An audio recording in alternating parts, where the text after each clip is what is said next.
Good evening. Welcome to the January. Let's wait a second. Need my glasses.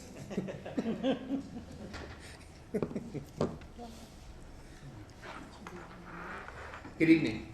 Welcome to the January 17, 2017 special board meeting.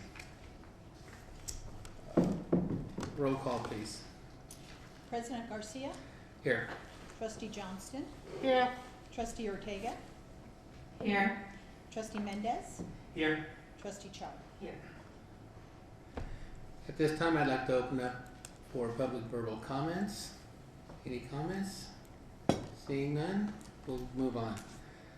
Item A, general discussion and review of local control and accountability plan template.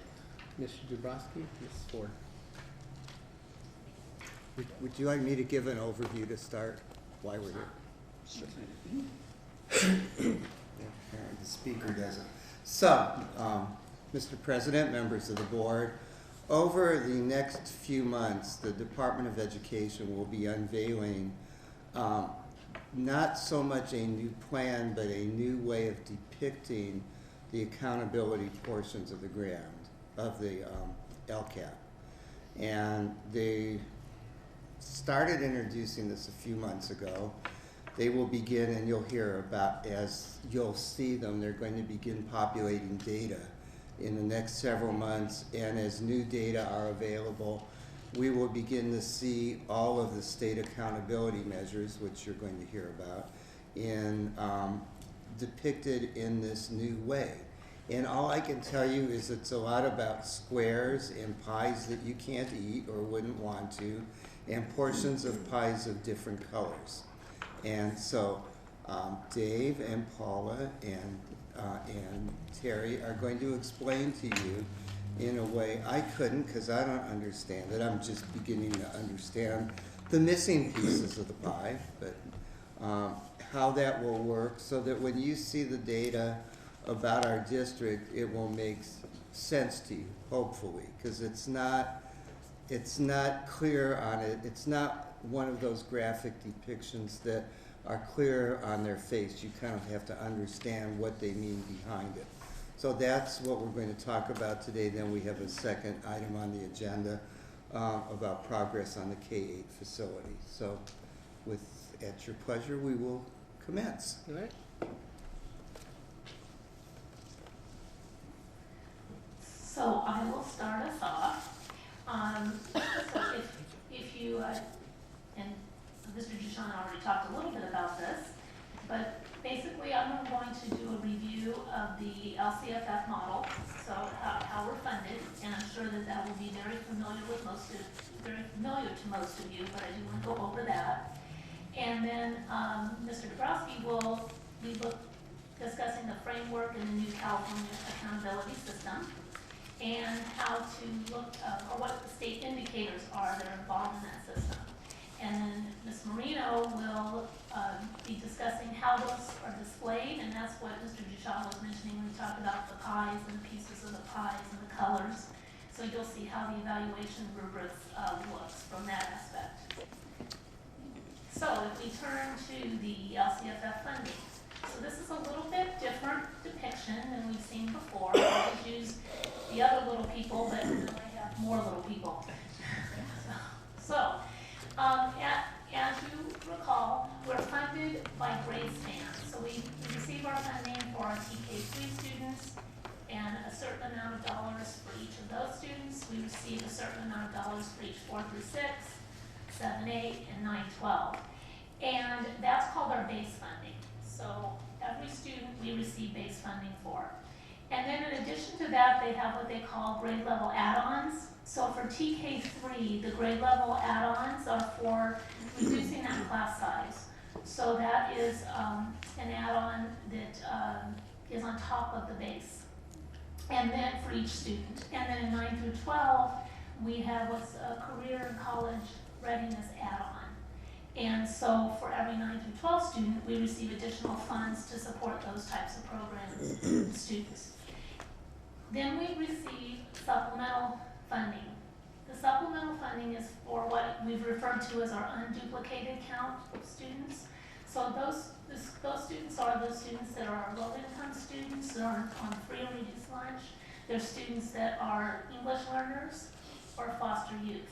And they're called unduplicated because they can only count in one category. So if you have a student that's an English learner and they're also on free reduced lunch, we can only count them one time.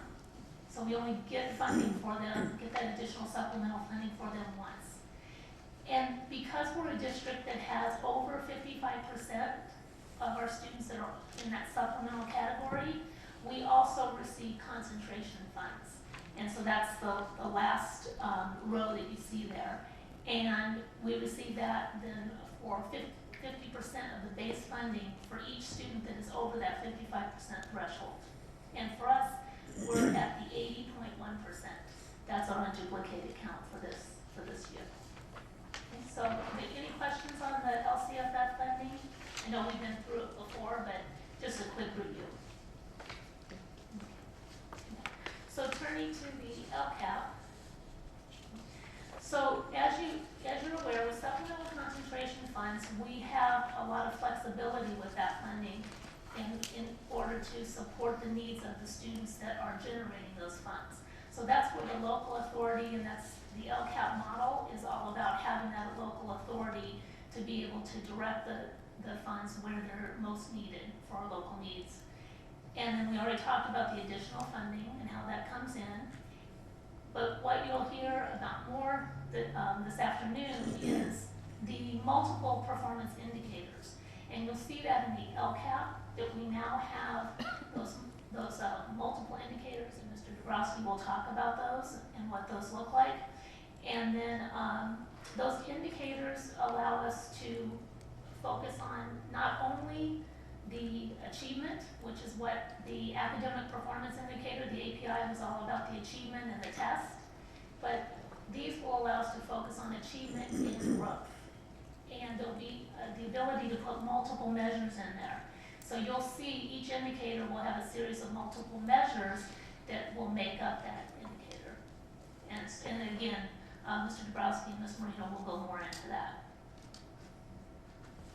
which I think Mr. Dabrowski is going to do right now. All right.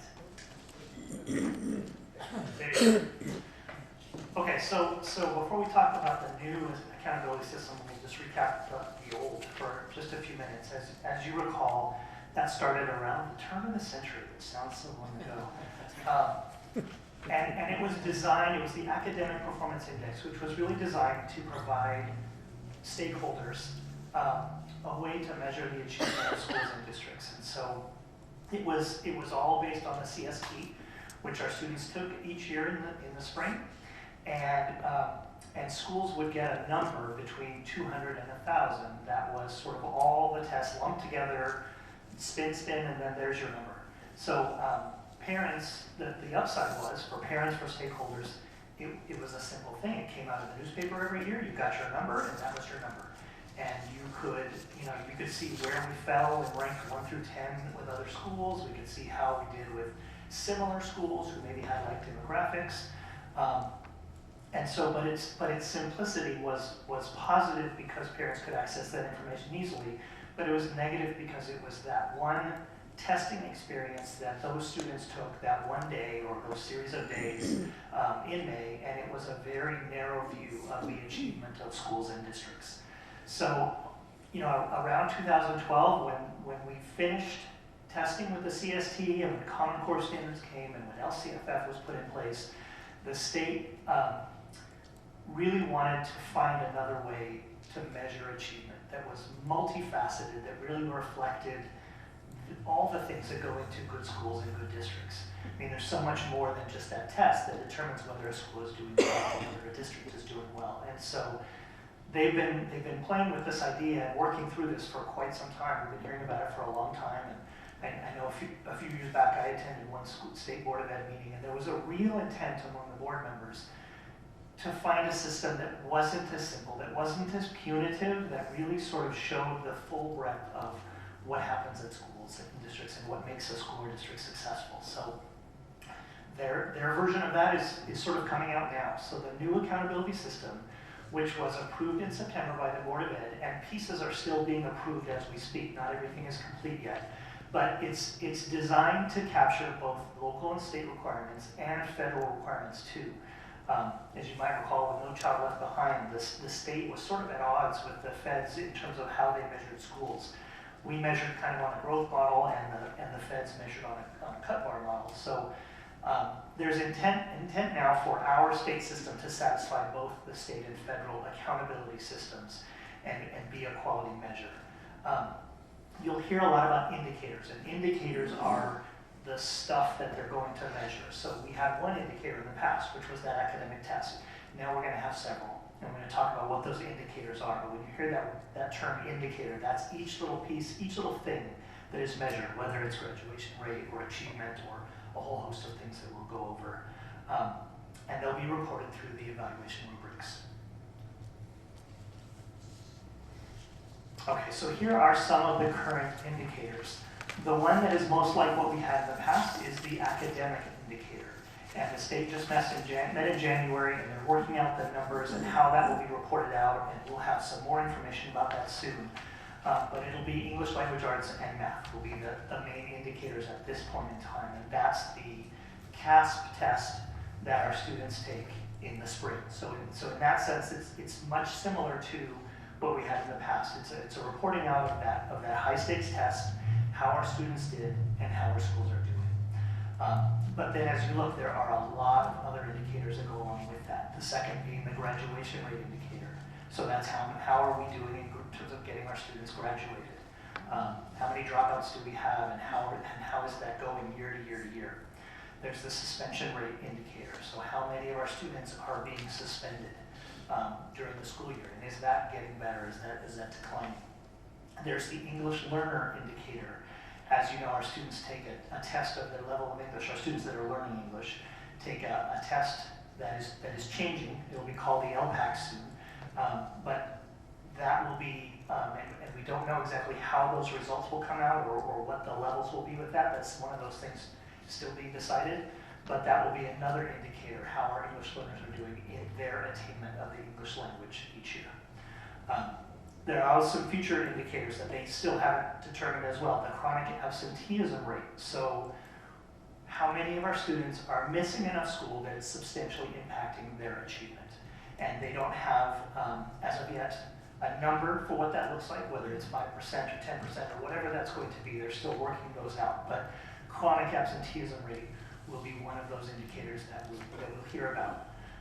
The college and career indicator, that's another one that they're still working on, but that's how many of our students are college and career ready.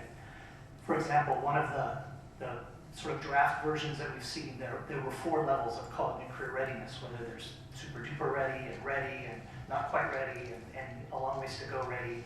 And they contained elements like, did they complete their A through G requirements, the courses that they need to be accepted into a CSU or a UC system? Did they score at a certain level on those academic tests? Did they take any AP tests and receive a 3 or a 4?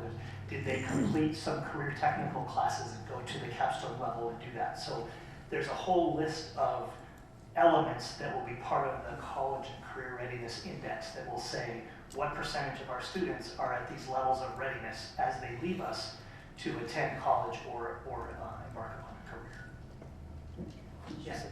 Yes. Like. Since the future indicators are, well, the college and career would be more the high school as well as graduation rate. And then some of the others could be elementary, the suspension, Yale, and all that. Are they basing it on a percentage? Is it going to be split up in a pie split up into different percentages for the district? Or is one way heavier than the other? Right. Well, hold that thought on the pie, because Terry's going to show you the pies, and I'll show you in another slide or two how they come up with their rating. We don't know yet, like with absenteeism rate, which certainly would be at all levels, elementary, middle, and high school. We don't know whether it's going to be a percentage at each grade level in the school. They're still kind of working through what those cutoff numbers will be, but it will be both a number as well as growth. And I'll talk about that in just a few minutes. My question is very similar, so I'll hold on to Okay, it. all right, so hold that thought just for a few Yes, minutes. thank you. I also was wondering on the individual students and their goal to get them to the point of academics in college and career ready. How do you assess that? Do you, I mean, especially maybe when they're a senior, do they have a certain number of points in each category? I mean, there's got to be a way of adding things up to be able to justify and say, well, yes, they're graduating, here's their grades, but we're also not looking at just academics, we're looking at other issues. So college and career ready is kind of, well, college ready would be very specific, but career ready and other measures may not be so specific. So I just wonder how you're going to rate kids unless there's some sort of point system and. Yeah, what we've seen, and since it's still a future indicator, it has not been officially finalized yet, but what we've seen is it's a matrix. There will be, in each category, say highly ready or ready, Okay. there will be several different things, and it'll be, a student has met 2 of these items on this list. So that accounts for maybe career ready means they took a CTE pathway and they completed it to the capstone, so they're career ready. Or perhaps they were A through G compliant, so they are college ready and they took an AP test. So each student will sort of land somewhere along those, in those 4 levels based on those items inside there. And when that's finalized, we'll have more specific information for you, but that's the intent. And they're calling it CCI, or the College Career Index, another acronym because we need more of those. When are they anticipating this is going to start in the 17-18 school year? I believe that the college career is 18-19.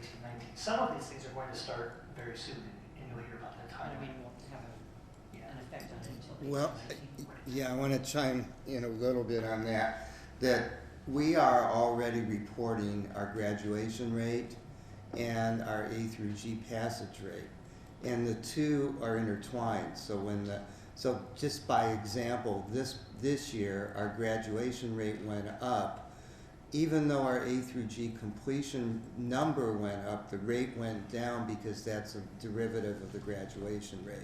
So some of these numbers exist separately and they're being accounted for, but the way they fit into the system that Ms. Marino is going to describe isn't done yet. So those indicators that we just talked about were called state indicators. So those are data that the state will have, and they will populate that data, and so that will come out from the state.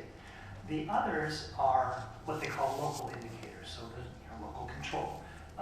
And so they are, there's a category of indicator, and then we'll have some opportunity to either pick from a list that the state says these items could fit this, or use our own measure to determine our local indicators. And they are, when you look basic priority 1, that one's somewhat cut and dry. It's appropriately assigned teachers, access to curriculum and instructional materials, safe, clean, and functional school facilities.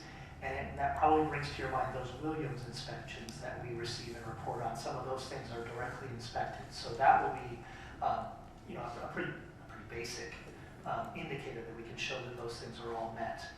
Implementation of state academic standards.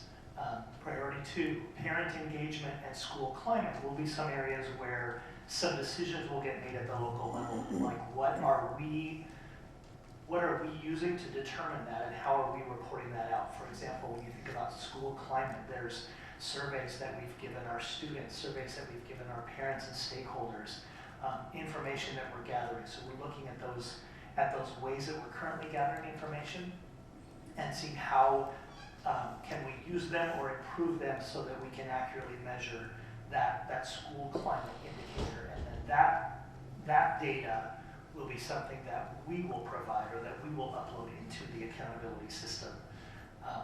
And then there are some local indicators that they just put up by the city for the CBE this year, which is there's going to be a college career indicator and a Smarter Balance assessment results reported for grade 11, but that's sort of a this year only kind of interim measure as some of these other things are finalized. So there are state indicators and local indicators, and some of those are still being determined, some of them have been determined.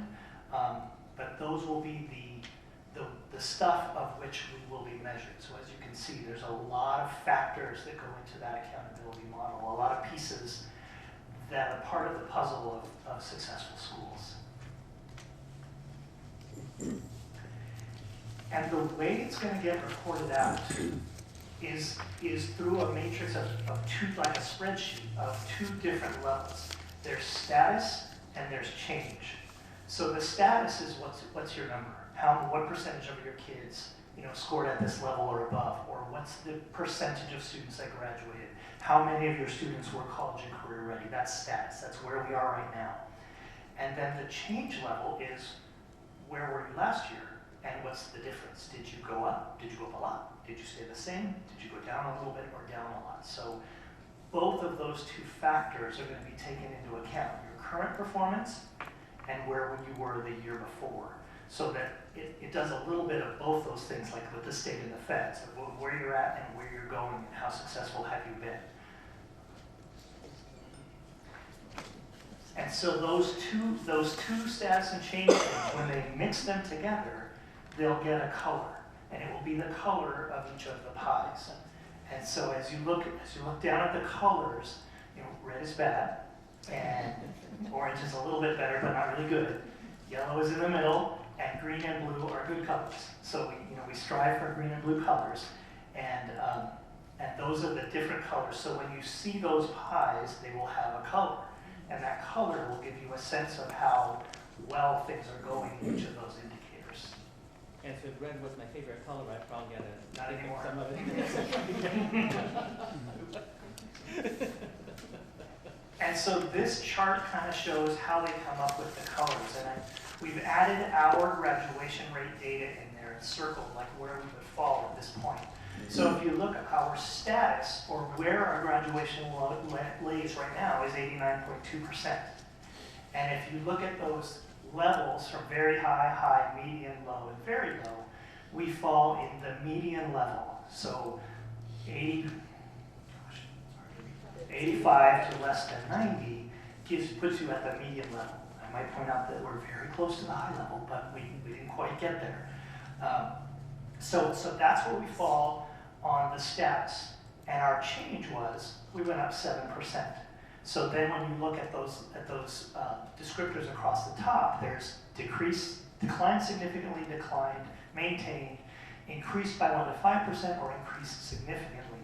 And so we increased significantly, so we fall all the way to the right along those indicators, and that puts us to a green. We would get a green pie.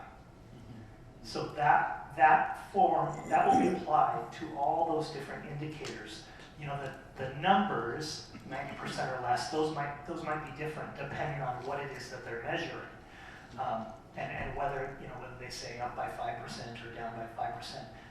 Those things might be unique for each indicator, but that process and those colors, that's the way in which they will determine the colors that you will receive in each of those several indicators, both the state indicators and the local indicators. And so you can kind of see a school that was low in their achievement rate, but had increased a lot, would move up from the red, which where they might be, and into the yellow. So it kind of gives you a little credit as a school or a district for being on your way in a positive way and making good growth.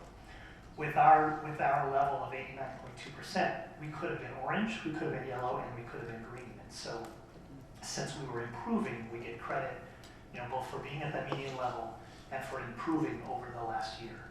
And then next year, when we're up into the 90s, we'll be green or blue, depending on how much we grow, because we will grow.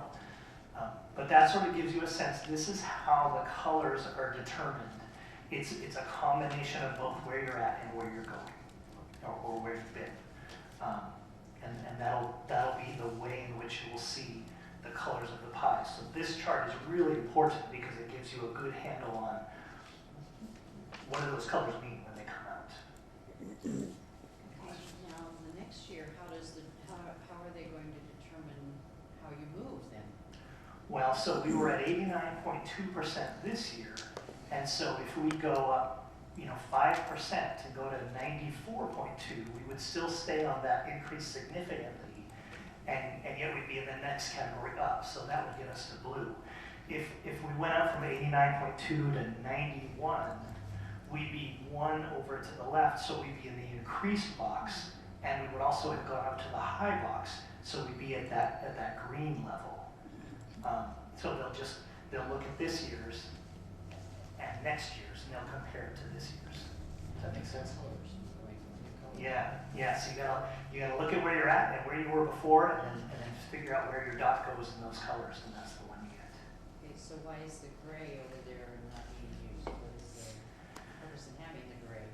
That was because if you look at those numbers, you have to be at 95% or greater to be in that very high level. So they couldn't have declined by more than 5% because that would be like numerically impossible. So that gray is like it doesn't count. There's no way to be in that box. So the gray is kind of just a placeholder. Does that make sense?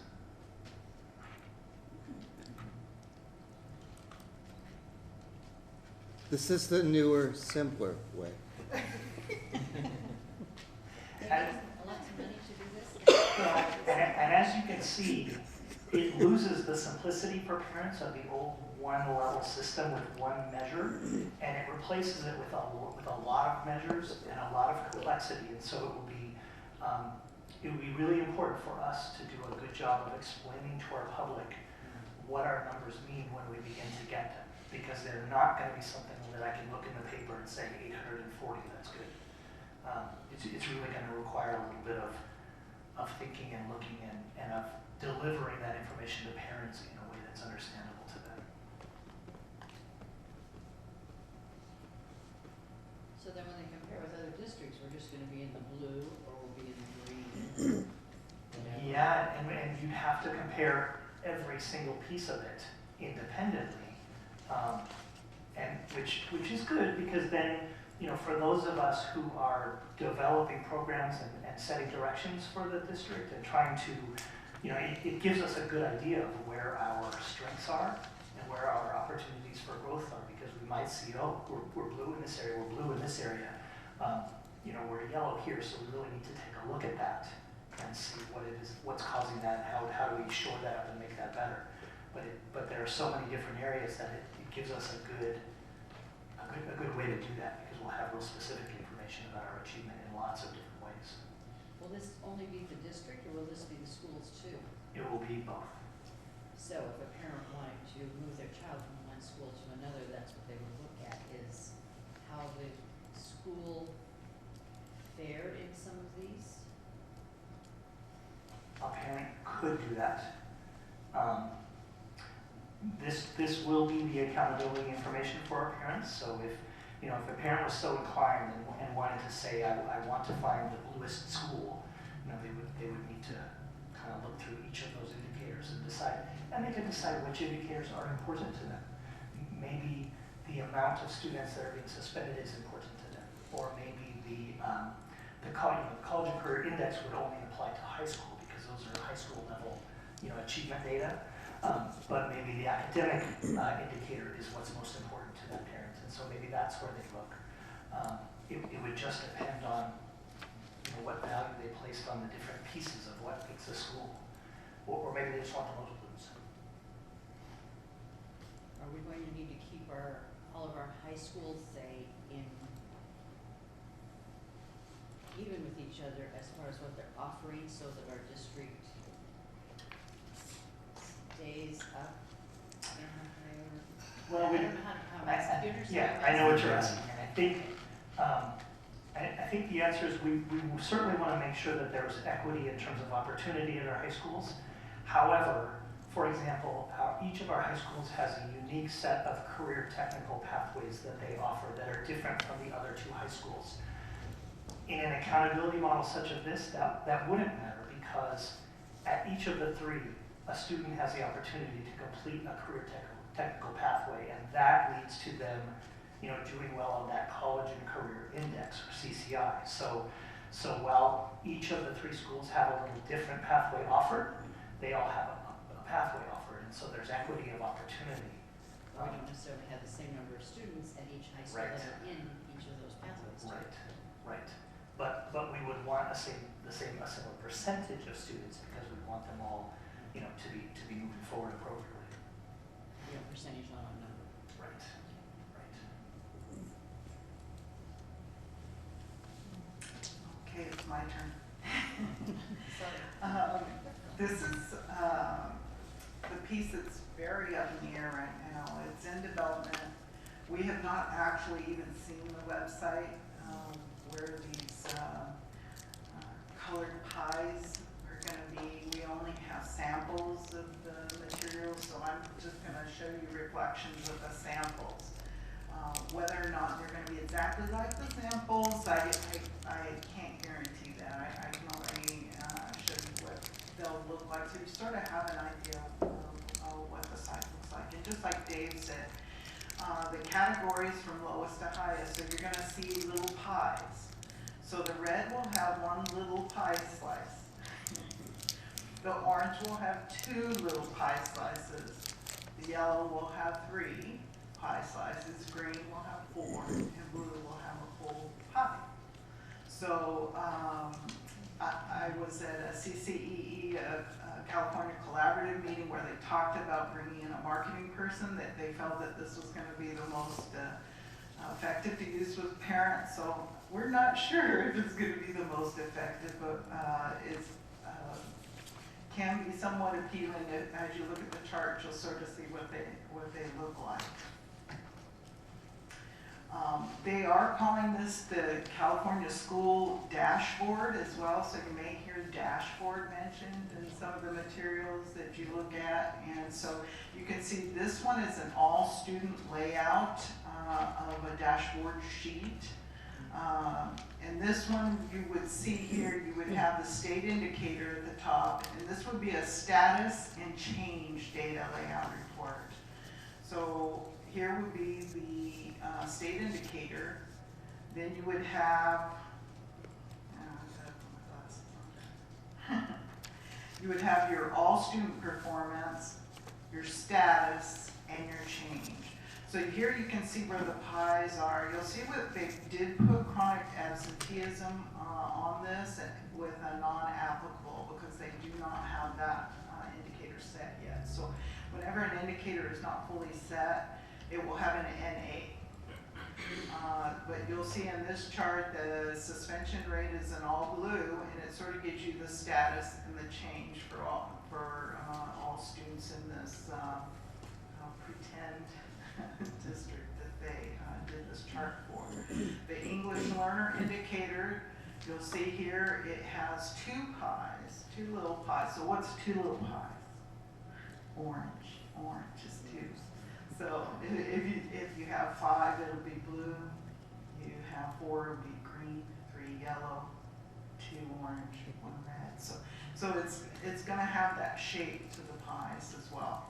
So you'll see here graduation rate is green. And it has 4 slices to the pie, and it'll show you here what the status was. This is current condition, and what the change was, whether they went up or down. College and career, not applicable at this time. It's not showing as a state indicator at this time. The English Language Arts Assessment, this is your SBAC assessment for ELA, and this is a little 3, little yellow pie. And on this report, they're showing no change. The evaluation criteria for both the English Language Arts and the Mathematics Assessment, which is State Board in January, so they have changed the criteria already. So looking at moving towards a 3 instead of setting a strict bar on, you have to hit this bar, and it's now how much are you moving towards a 3 on the SBAC assessment.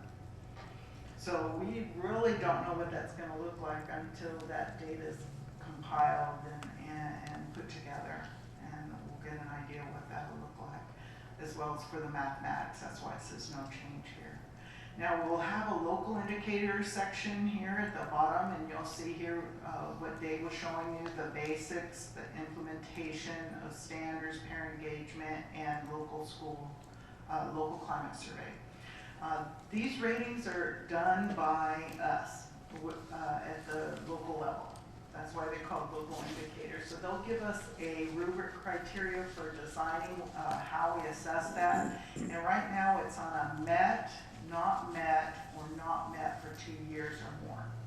So really at this stage of identifying the local level, you'll probably have only a met or a not met. You won't have 2 or more years because this will be the first time that these rubrics will even be out and available. From there, they'll have different single-based indicators. So if you were to go to graduation rate, it would then give you some additional data. On this chart, you'll see it's just giving you numbers of kids. It's not giving you any percentages. And from here, it will break it out. You'll see all of these subgroups are, right now, you'll see English learner, foster youth. They do not have the capability of pulling foster or homeless data, so that it'll have an NA. I anticipate that they put NA there because they intend to pull that data in the future. So I anticipate through CalPADS we'll have to start reporting that data for foster and homeless students as well. The SES data, we've always reported that. That will be available, students with disabilities. Demographic data, Asian, African American, and all through Hispanic.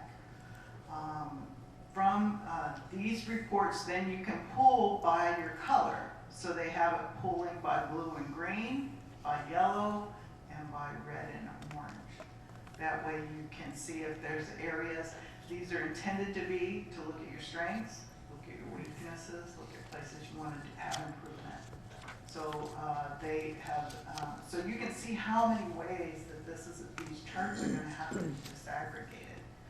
So Dave gave you one chart of probably, it would probably, just to do this one report for us to do, it would take about 20 charts, those blue, green, red, yellow charts to figure out how, where these would sit. So it's nice that they will have a dashboard, and it should help to be able to pull and disaggregate the data for those purposes. This is a single student group data layout. So this is, you can just pull for English learners. If, let's say, you want to know what the suspension rate was for your English learners, what the status and change was. So you can see here, this 7.5%. Of course, you would have one of those indicator charts of the red and the yellow and the green and the blue to indicate where they were in status, and then where they were in change. They went down a little, so it probably dropped them into yellow or kept them at a yellow based on this. But you'll see here, it'll break it out just for the English learner subgroup. So each single student subgroup will have data that it will break out based on the same indicators, the 5 state indicators.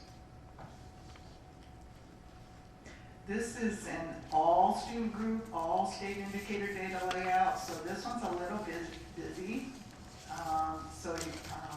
It has quite a few different colors. I think this is where you really have to be prepared with questions with parents relative to the fact that there's all colors. They're all represented there. So then technically if we wanted to look and see where the weak areas were, whether, based on the colors of the pies, then you can see a pretty clear visual representation of where you might want to really take a look. And here, maybe like our students with disabilities, they all have reds and oranges there. We would want to take a look at what's going on with them relative to what their pies are representing on this chart. The LCFF model, now that Paula talked about, it's all represented in all of the things that we do. The local level authority is really done through our LCAP template, and that is a new template, so it's going to look different this year. It's going to be color coded too. They must have had the same person doing their marketing for their pies. Doing the LCAP template, because it also has colors, representations on the LCAP template. The additional funding is through the formula. We receive our increased and improved services for our kids. The performance is done through the evaluation rubrics or the dashboard data that we'll receive, as well as they're looking at both achievement and growth. So they're looking at status and change. They're doing that through status and change. The multiple measures are those indicators, the state and the local indicators. So it's a full system, and the provision for support is really done through the California Collaborative, through CCEE, and through our county offices. So it is a full model for improvement, and we're anxious to see what the reports look like and how they come out, and what we can do to support our kids and meeting those indicators. Questions, guys? Yes, the first question that came to mind is, this is obviously very valuable information for all of us to know, all staff and everything, but I was thinking of our site administrators. Have they been presented this presentation already, or where are we with it? Because I know that would be important for them to know. They will be at our next principals meeting. I figured so. Follow-up question along the same lines, thinking back, if I were at that meeting coming up as a site administrator, let's say that once we got this rolling, there were some areas performing at my site that I felt comfortable about, and adequate progress, and all the good colors, in certain sections of all the indicators, or some of the indicators. But let's say there were some indicators that I had some concerns about as a result of looking at my own site information. Would I have access to resources, staff development, materials, things of that nature, where I would say, gee, I really would like to emphasize this particular, element of my site, and where can I get the resources and the support, and even some training for me myself, to become better at whatever needs the improvement, to help guide and direct and support my staff. Absolutely, and where those resources lie would depend on which indicator it is that we're talking about. For example, if I'm the principal and I come back and then my suspension pie is way too small, then I'm going to look to Mrs. Garza Gonzalez to look at where PBIS implementation has gone at my site. I might take my PBIS leadership team, and we might try to get more teachers trained in Boys Town, which is something that we offer for free.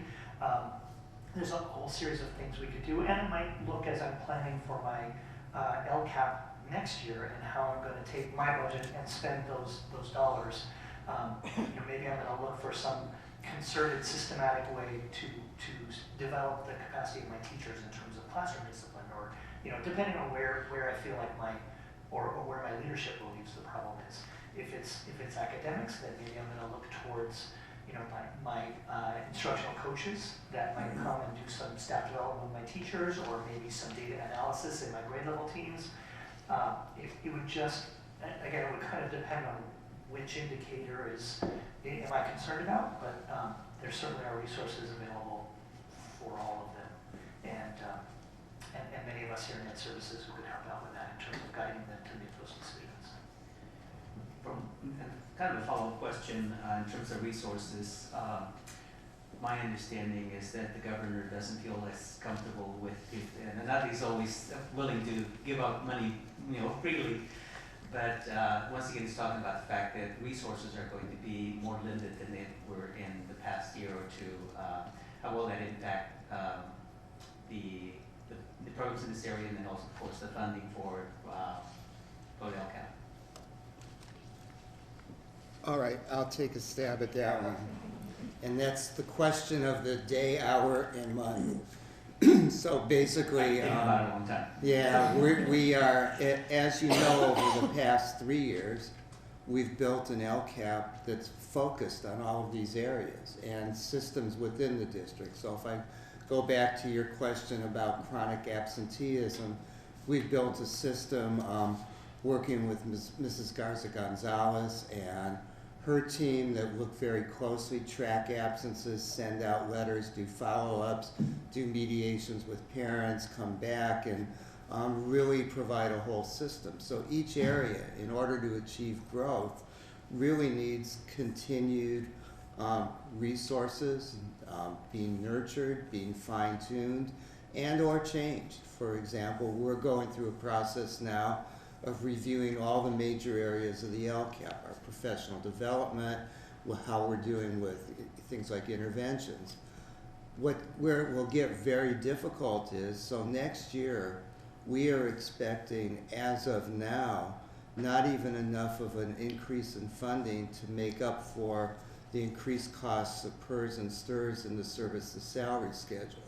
So you are very unlikely to see recommendations unless things change in the governor's budget of new programs, and you'll see recommendations to try to sustain the type of growth we've had. So the bottom line is it could be curtailed pretty severely in the next couple of years, because we are really at a point where we're starting to see what's working and what isn't working. We've given school sites a great deal of latitude in trying to experiment with different things, not wildly, but different professional development, different programs at schools. So it's all great, but I will add to it that there is a fundamental flaw in the LCFF, and some of you have heard this, and that's even though the funding is geared toward improving services and programs to students who are English language learners, who are on free and reduced lunch and foster youth, the funding is not yet adequate to really meet the needs of those students. And I know you've heard that at CSBA, you've heard that at various workshops throughout the state. We're still in the bottom third of funding with states, and yet we have statewide an extremely large number of all of those three groups, and we're not funded near other states. So it's kind of one of those things that the expectation on you and on us is make this continuous improvement, do it in leaps and bounds, if not incrementally, but do it with, we are still barely above the funding level of 2007-8, and next year we may revert to being very close to that. I don't know, we haven't done a comparison, but so it's kind of, it's almost, I'm almost going to say a triple-edged sword, because we have the accountability, we have less money, and now we're going to, the accountability is going to be very public. Of course, as you can see, it's not going to be very easy to discern, so maybe nobody will really know what we're doing, they're not going to be sure what the pies all mean, but we want you to know. One last question, if I may. Assuming that California doesn't secede from the Union, I would assume that we would continue to then try to, you guys laugh. We would still, I think if I heard you correctly earlier, that this way of approaching measuring performance in our schools, that it would be to satisfy not only the state requirements, but also the federal requirements as well too. And so that leads to my question, that will underperforming schools categorizations be a thing in the past, or is that still going to be somewhere in this mix? And what would California be without some accountability for those who are underperforming? There is a system set up, and it will be about anybody who's underperforming for a certain amount of time, and there are some county office of education services that will be attached to it. More to follow, and we hope not to be a part of that in any way, but certainly yes. I apologize, it wasn't the last question, because now I thought of another one that's sort of up with this. I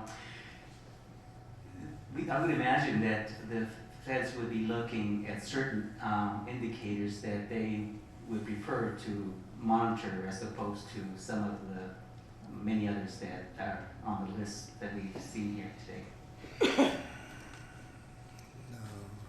California's model will be the one presented to the federal government when they submit their plans, which should be in October, from what I understand, October 1st.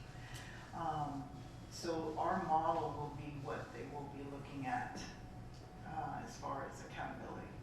Outside of, they still have some representation of the 5%, the lowest 5% Yeah, that's- schools. The state will have some funding, sort of similar to the NCLB accountability piece, where they had the lowest schools, performing schools, they would provide some very intensive support to.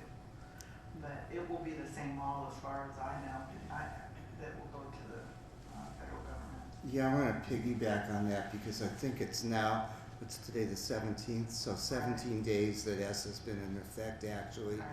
And the provision of the law, and it doesn't say how, but states are supposed to be identifying the lowest 5%. There's still some wrangling with regulations about coming up with a single number, and that's controversial. Some states are. There is a requirement that states have to have standards, and most people are not aware of it. It does not say states have to have Common Core standards. States have to have standards. They have to have an assessment system. And the idea behind the 5% is still not a punitive idea. Everybody, both in California and nationally, is moving away from what they're calling the test and punish model to really support, and there's another word, I don't even remember what it is, but support schools that are underperforming. So I think in California, the best I think we can say is it's going to be based, the identification of the 5% will be based on a combination of, you know, those schools in the bottom that are not making any growth at all and that are low to begin with. Now, conceivably, you could have a school in the middle that's not making any growth at all, and the state may make a determination that they need support on that. That's Act 2. We're not quite there yet. Wouldn't you use your budget in order to address that by, if you had the lowest performing school would receive additional money or program or teachers or whatever it is, a different focus, you know, or are we not always looking at the bottom? That's the problem with something like this. You're looking at the lowest common denominator and trying to bring it up, and so I think in our district we always have at least one elementary school that's the highest, and it always is. So anyway, well, I recall when we first had the presentation on what LCFF was, what LCAP was, that LCFF would drive your budget, your LCAP would drive your LCFF, your funding. And so when you look at the indicators and everything, all student groups, for example, and then you apply it to your different schools, that's how we have to focus our budget. Then the other thing is, though, there's so many variables to worry about. Academics is not the only thing. So you have to have, I think, in your mind what is the highest priority. You have to, if you're going to get kids ready for college and ready for career, there has to be a certain amount of academic achievement. So that's what, it's so tricky. I mean, when you look at this, it just seems so heavy with all the data, but you have to, if you have priorities, you know what data you're looking at the most, what's the most important to you. And it might be not district as a whole, it might be individual schools. So that's where you put your budget. That's where you put your funds, if you have any additional funds, which we always tell you have. Well, But anyway. to date, we have focused on the groups the state identifies as unduplicated. And so if a school has a higher number of unduplicated count, they would get more funding. Now, in addition to that, where we've set up, where we know there's standards, not standards, but factors that are not being met, we might pinpoint resources there. But just by example, take one indicator, A through G completion rate. We have set that as our default curriculum. Now, part of that is also to take, it gets, and this is kind of where you're going, it gets complicated because part of the way to increase participation in A through G is to make more classes eligible for A through G. So we're looking at every tactic, but I kind of want to revisit Mr. Mendez's comment that we're doing this with really, for all intents and purposes, as of the governor's January budget, less money next year than this year. Because the money that's new is going to existing requirements of the budget. I have one question. As far as parents or community members, if they want to access the data, same as they do now through the California Department of Education data quest type thing. They will have a new dashboard, and it will have like, from the samples I've seen, it'll have like the SARC will be there, it'll have like an e-template, and then it'll have the rubrics. So it's supposed to be color coded. So it's supposed to be easy to find. We don't know. I've gone on there trying to look. We can't, but it's easy. It's supposed to be easy, but as soon as we know whether it's going to be easy and where it is, we'll make sure it gets out there that people will know. We'll take it to our meetings. We'll start spreading the word and get that information out. All right, thank you. Any other questions? No. Anyone? Thank you. Thank you. Good presentation. So I'm going to introduce Dr. Hanson as he steps up to the podium to get his award here. Okay. As I hope, if you haven't, take a ride out on Belgrave and turn right on Firebush and then turn right on. Let me see if I can remember the street, Forsythia, and I can't remember the last one. Yarrow and then Avenida del Rancho. Yeah, so there's like 4 streets around our school, and there's actually bulldozers, and there was a tractor moving dirt today, and so we are under construction. There have been a number of Twitter posts and Facebook posts about the new school, notifying the community. So we are moving forward. So Dr. Hanson will be giving you kind of an overview of. And I want to say at this point, this is staff, first of all, progress with the school and our staff recommendations regarding the nature of the program at the school, and Dr. Hanson will go over that, and even some conversation about the name of the school. And thank you. I apologize for the cold air in here, but I knew Mr. Dabrowski would be presenting today, nice. so I'll make sure we stay away. I like it. I talked to Mr. Solis, he's going to adjust that hopefully. If I'm cold, I know everybody It's here a- is cold. you could hang meat back here. Yeah, you could. But that's okay. Don't worry about it. I'll just start it around. So I'm just going to give an overview of where we're at with the K-8. This has gone way back from the early stages when we began planning this school, that we wanted to have a technology and science emphasis at that school site. We recognized when we started to see the development out there, the housing developments and the cost of the home, we had an idea of what that demographics would look like. And so we recognized that. We wanted to have a technology and science emphasis out there in that area, as well as Corona Norco is also, as you all know, Augie Ramirez Middle School was a technology type school, and they're in the process now of building a STEM academy at Roosevelt High School. This will be a small academy on the property of Roosevelt High School. So we recognize the need, especially on the west end of our district, and so that has been at the forefront during the entire planning process. As we designed the school and had conversations with multiple constituents within the district, as well as consultants with the architects and construction management firms, we looked at creating flexible learning spaces and how we could also create labs and a library or innovation center that would support multiple activities that would interact with science, technology, engineering, mathematics. So just to give you a glimpse of what the school site, that's a picture of the school site now. There's As Mr. Duchamp had mentioned, there's equipment, heavy equipment out there moving dirt. We're waiting on 18,000 yards of soil that needs to be imported on the site.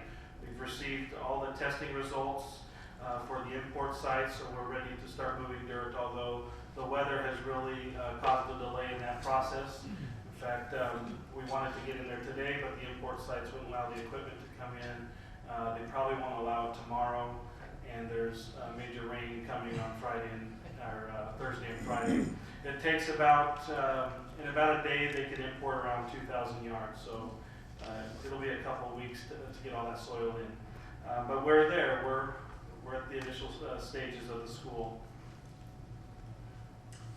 So currently, this is what the school site looks like, and this is what the school, this is a rendering, obviously an artist rendering, but will be what we can expect out at the school site. As you recall, this is a completely indoor facility, a two-story facility, so a portion of the school will be 2 stories, where we'll house our middle school students on the upper floor, as well as a portion of the lower deck. So this is just kind of an overview of the overall floor plan. What I'm going to do is break it down into individual parts. So this here is the NPR, and what's been created is a music classroom with storage for equipment, with an emphasis so that we can have an emphasis on the music programs at this site. An indoor stage as well as an outdoor learning center or stage. I'm not going to get into all the classrooms. The classrooms are pretty standard, but what I want to highlight and point out are some of the intentional learning spaces that we planned for this site. So the middle section, this is your single point of entry coming into the school. You can see an exterior door here where people will be directed to come into the office before they have access to the rest of the campus. These doors would obviously remain closed or locked during campus.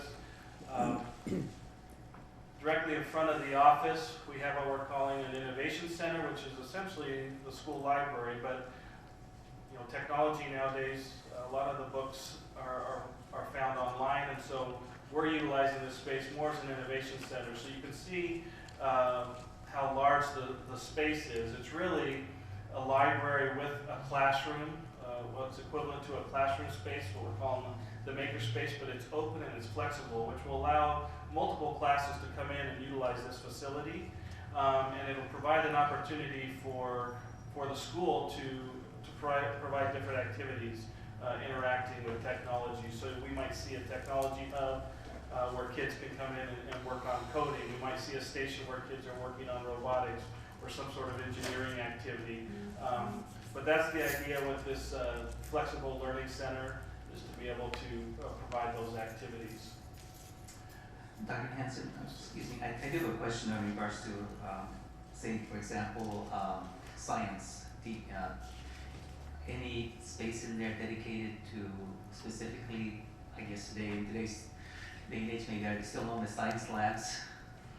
So I'm going to get into that. That'll be on the second floor. But, for the wet space will be located on the second floor. We have a couple lab spaces that I'll show you as well. But they certainly could do some non-wet lab activities in that area as well, if they wanted to. Okay, thank you.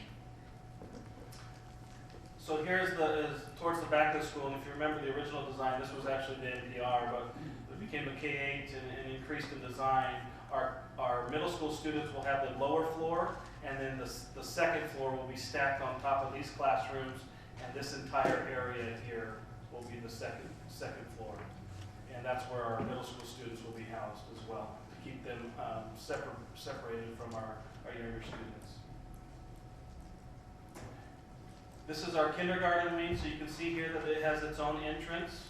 It'll be close to the drop-off area and its own entrance where the younger kids, if we're ended up doing 2 sessions, could come in, could enter and exit at different times of the day without having to access the rest of the campus. What I wanted to point out here is the security of this location. So all of our students will have, this will all be a CMU block wall. They'll be completely enclosed,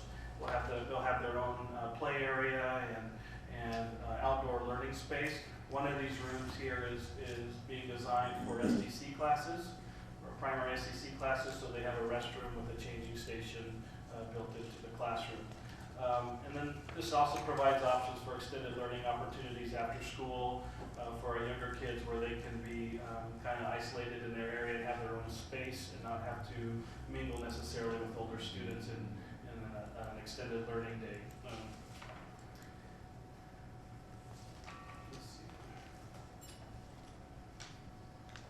So this gives you an idea of our kind of the play fields.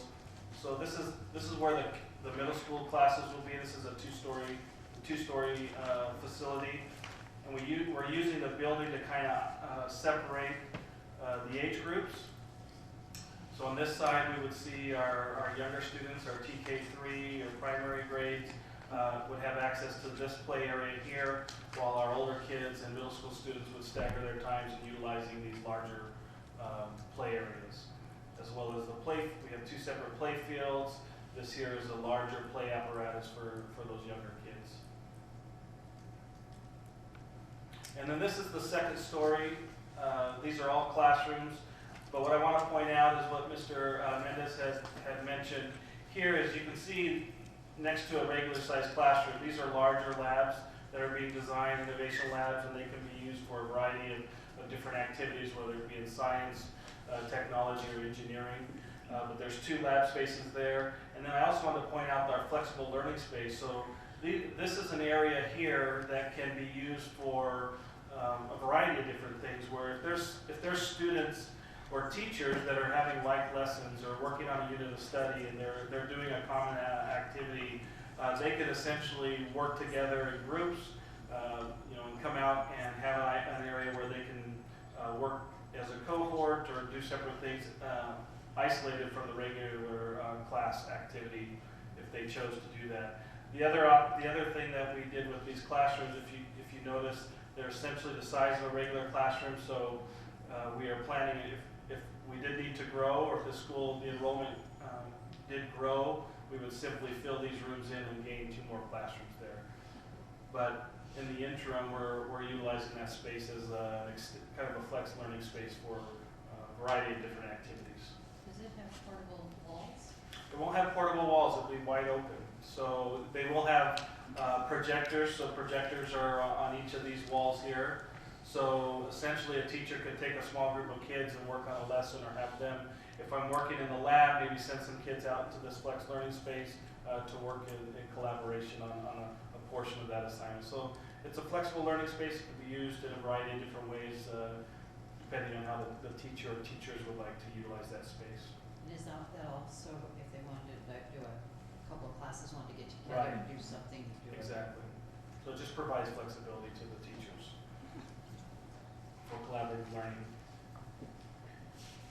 So this next portion, I know we're talking about the K-8, but this is Jurupa Valley High School, and so the reason I wanted to share this is because the vision doesn't stop at the K-8 level. This is a vision that articulates into the high school, and so this here is a rendering, or kind of the footprint of the Jurupa Valley High School Innovation Center, which is a large innovation center. So this is essentially 2.5 classrooms that will be opened completely up. There'll be a couple of walls there with pass-through areas to support all of the various STEM pathways that are taking place at Jurupa Valley High School. And so the idea is to be able, again, to provide the lab or the center for a variety of different activities related to science, technology, engineering, and mathematics. This next portion is the same part of the Innovation Center, but this is phase 2. So we're still in design in this phase. This portion we'll actually be bringing to you this evening to award the bid, and we are hoping to start construction on this project at the end of the month. This is the second phase of that project. So you can see here, the purple is excluded. This is the auto lab. But creating a space for the Construction Technology Academy, which is essentially opening up 2 classrooms to provide an open, flexible learning space for those small houses to be built, and other activities that they will be working on. It also provides an outdoor learning space where the students will be able to roll those houses outside and work on them, build them, push them back in. It provides a large, flexible learning space for some of those career technical education programs. This is a shared learning lab, which is just a computer lab that can be shared as part of the Innovation Center. So much like you would find at a college campus, right? In the science or a STEM, in the STEM wing, there's shared learning spaces. So you might find a common lab where a variety of students could utilize it. A teacher could bring in students. A couple teachers could send students in there, but it's a location. There's going to be a lot of digital designing in a lot of these programs. So this provides that those spaces for the students. Here we have, this room is being designed potentially for a sustainable environmental sustainability program and water certification. So that's in the works. We're still designing or working on some of that program, but there's a potential there to expand the career pathways that are taking place at Jurupa Valley High School. This is what I got. So it is our, tonight, this afternoon, we'll bring in 2 recommendations for your consideration. So the recommendation number 1 is for the K-8 and how we identify or brand that school. And it is our recommendation that we brand the K-8 school as a STEAM magnet academy school on the west end of town. And so that's the first recommendation that we have for you that we would like you to consider. And the second recommendation is a naming proposal as Belgrave Technology Academy, which could for short be called BelTech. But as Mr. Duchamp had mentioned before, the streets surrounding that school currently are Firebush, Forsythia Skyway, Yarrow, and Avenida del Ranchos Street, or Calle, I don't know which one it is, but. We were afraid that kids would forget that name just as Dr. Hansen is. Right. So with Belgrave being a main thoroughfare through the area, a well-known thoroughfare, and joins multiple cities, Belgrave Technology Academy is a recommendation that is being made or being brought forth for your consideration. So 2 things I want to say. Not tonight, you can't vote on it, it's not on the agenda. Second of all, it is ultimately your choice. You are the board, you get to name the school ultimately. There is a change in your policy that allows you to name the school directly. You may call a citizen group. We feel, and this is coming from staff, we have heard for a number of years the need for, first of all, a STEAM school in the district, and second of all, very strongly in that area. I also want to add, we didn't talk about other schools in the district, but as you know, we now have PAM at Pacific Avenue Academy of Music, and our intent is to carry that through the 12th grade, not so much as an academy, but have Rubidoux be really a focus on choral and instrumental music. Patriot High School now, and these have come from the school, has chosen to focus on an AP capstone program, which is a college-ready program. And the principal at Jurupa Valley High has had a very strong vision for a STEAM academy at the school, which again fits, since, you know, I hate to keep bringing up Corona Norco, but they are building a STEM academy not far from us. So our intent is at some point to come back and rebadge Jurupa Valley High as a STEAM academy, and where we can focus on arts, science, technology, and engineering. So these recommendations will come to you at a later meeting. I will say we feel very strongly about the need for the STEAM in the western part of the district. Miraloma Middle School has already done a lot for a number of years. They're implementing Project Lead the Way. They've worked with UCR. They have a vision to continue with that. So this would complete a suite of schools in the western part of the district. And you have 6 minutes till your next meeting.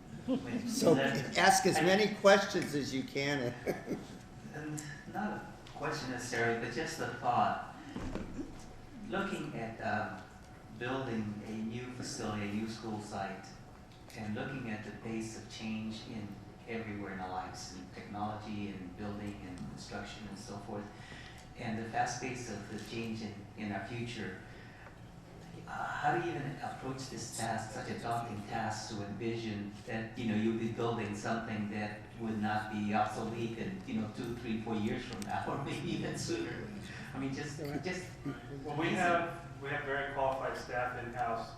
Mr. Lewis has been very good about, and with his team, talking about the technology needs that exist currently as well as in the future. We have, architects hire consultants. We've visited multiple schools in other districts to kind of see how they're handling it. They've done a fantastic job in providing the infrastructure to support it. We spent a lot of the initial issuance of this Measure E bond money to upgrade the infrastructure at all of our schools to be able to support that. So it's really just working with our internal highly qualified teams as well as those that consult with us. And I want to add something that's, you certainly personally can remember Stone Avenue and the Yes. specialized spaces. So when I first meet with the architects, I tell them something they hate to hear, and that's build a box and paint it pretty. In other words, don't give us specialized spaces that will only be good for now, because we've dealt with that in a number of places. I don't know how many of you remember the old open learning schools that were at Mission Bell and Pacific Avenue, where there were like 4 open classrooms, and those turned out to pass in about 2 years or whatever. I don't know how many years, but and so we are trying not to build special, but also build flexible with ample technology, electricity, and we've involved all aspects of our staff in that. And the other thing is, our intent also in the very near future is to begin recruiting a principal for the school to start really devising kind of with the same model we've done with Pacific Avenue, so that STEAM can be integrated in the curriculum in every classroom. So we're staying with flexible space, not specialized space. So when somebody comes up with an innovation 5 years from now, they won't say, why did you build this? Those sunken reading areas or whatever we have in some schools. Well, many thanks to Dr. Hanson and the staff that put all this together, and looking forward to seeing it for real one of these days. So when's it going to be? No. I have a question. Now, this may seem odd. From my perspective, we're building that end of the district highly technical. And we're not on the other end of the district. What do we have in mind for the other end of the district? So remember, Since this is my territory. No, so remember, we just issued 17,000 computers to students. We in no way want to slight the other end of the district. We certainly want to bring the fine arts into the eastern end of the district. So, and also all of these schools, like Pacific Avenue is a magnet school, so students can transfer there. This will be considered a magnet school, so students can transfer there. I would love to tell you our vision was to create more magnets, but if the budget continues the way it is, it won't. But we certainly hope also that each school can serve as kind of a springboard and model for other schools, so that we clearly will not let technology fall behind the way at any of the schools. Right, Mr. Lewis? That's right. So, and I'll interject a little bit too, just so you know, that's a great question. Every school that we're modernizing, so you think of the 4 corners, where we have Ina, Mission Bell, Trop, and Glen Elon, kind of spread out throughout so every school that we modernize, we are upgrading the technology in the classroom for our teachers. And so it's really going to happen throughout the district. The Kate's an example of a ground field. But as we go into modernizing schools, they're essentially getting the same equipment, electronic locks, and those kind of weight systems. So a lot of that is being incorporated into the modernizations as I well. understand that, I knew that, Okay. I mean, I wasn't trying to say that we were not doing that. I was just wondering on this end of the district, because when Patriot was built, it was technologically, top notch for us, I guess, and I mean, it brought us up, a little bit there.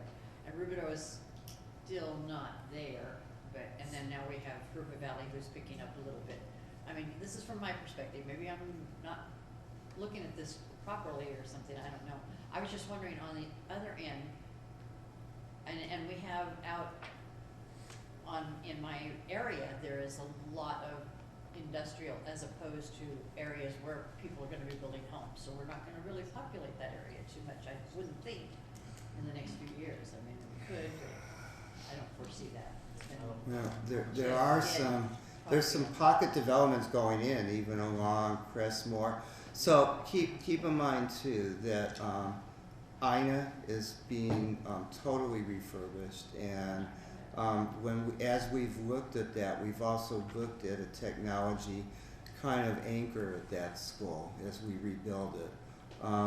West Riverside is being totally refurbished. We haven't looked at a specialty necessarily, but we will not let any school go backwards in technology. We're also looking at things like implementing coding throughout the district at, I was just wondering if we had Yeah. anything, I mean, this has been our baby, the STEM school's been the baby for a while here.